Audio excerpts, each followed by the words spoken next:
I would say from about 10 to 14, these were the worst fucking years. And I wouldn't trade it for anything. Why? Were you abused? I went to a school where I was the only one of my kind. What does that mean?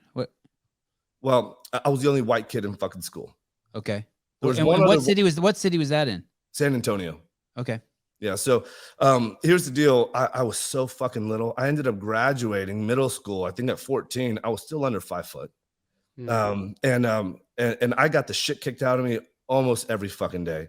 What were they? Were you in school with Mexicans or black dudes, or what were you in school with? Everything except for me. Okay. Everyone except for me.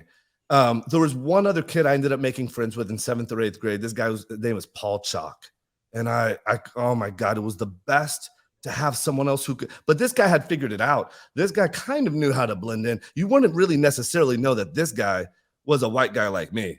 But for me, he had a little Eminem in him, but you weren't pulling it off. You had a little Pee Wee Herman in you. I don't know how to do any of that shit. Right.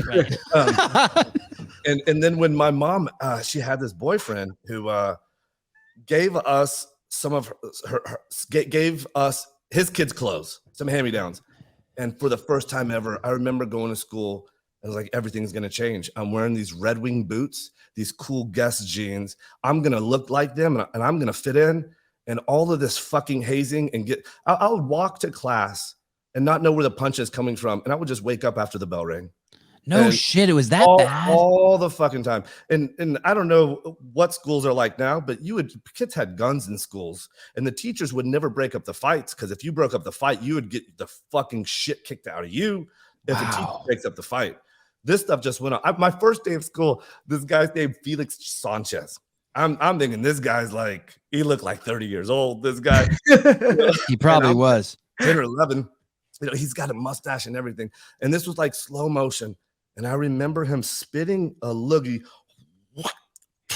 in his hand. I'm like, what the fuck? Next thing I know, we're sort of coming towards one another. He smacks me in the face with it. And this guy's fucking hand is way bigger than my head. It didn't knock me out, but that's like, welcome to fucking middle school. This is before first period. Every single day. Did you cry when that happened? Or does I think it's shocking. It's shocking. And the cry doesn't happen until you go home. Right, right. And so there was nobody I could turn to. I didn't have a dad. I didn't have anybody that I could turn to share this with. So brothers and sisters, no siblings? I had an older brother. My older brother didn't give a fuck about that. My older brother was tall. He had a mustache. He had fucking hair under his armpits. He had none of the problems that I had. So he was two grades ahead of me. And so he was in 8th grade when I was in 6th grade, but then he was fucking gone after that. So I had no one to stick up for me or to mentor me, anyone that had been through the same thing. I just remember my self-worth was fucking non-existent. I was embarrassed, completely humiliated of the person that I saw in the mirror. So here's the deal. I'm wearing these boots and these jeans and I'm thinking everything's going to change. I fucking made it. I made it. And so we get to gym class that day. And now it's time to go put my fucking boots and jeans on and they're gone. They're fucking gone. Somebody took them. And I remember running to Coach Moberg. Somebody stole my shit out of my locker and he makes everyone stop. He starts doing these random inspection. Long story short, of course, I go home without those fucking jeans, without my boots. It all starts all over again, and it's, I can't tell you how many days I walked home or went back into school without shoes because Lost and Found run out of shoes. I ended up taking their shoes and we ended up running out of shoes. But so my mom had another boyfriend Michael Glidesner, who had a bench and a weight set. And I asked him if I could use it. And how old were you now? How old were you at this age? 11-ish. Okay. Yeah. I'm definitely in 6th or 7th grade at this time. And he said, go to town. You can have this thing. Mm-hmm. And so I did bench and curls every fucking day. And I started getting stronger and I couldn't believe it that I'm getting stronger. And so then I started doing other things. I'm doing leg extensions. This is going to help me. But then I'm doing like tricep work. And then I learned about power cleans, like whatever the training in football, I'm doing these things too. And by the way, that Felix Sanchez story, there's dozens, if not hundreds of those stories just like that. And so now I'm figuring out like, oh shit, I'm actually getting strong. There's something I can maybe do about this. And before there's a physical confrontation, my peers, other people are telling me, what are you doing? Because I'll never forget this. Some of the guys were saying, I look like Marky Mark. Uh-huh. And when they said I look like Marky Mark, what greater compliment? Yeah. I would have loved that. I'd have loved if fucking a dog. I thought I heard a dog bark that. and then the girls finally, for the first time ever, I started to get some attention. And so I realized that I can create my own worth, my own value, my own esteem.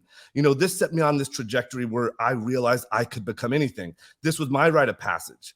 This is what made me into the evolutionary hunter I am today. I figured this out. And when it came time for me to impose my own fucking will, I got strong.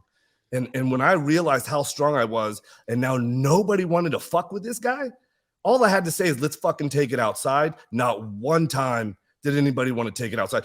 One time, I take it back, one time, this guy Lee, he runs outside.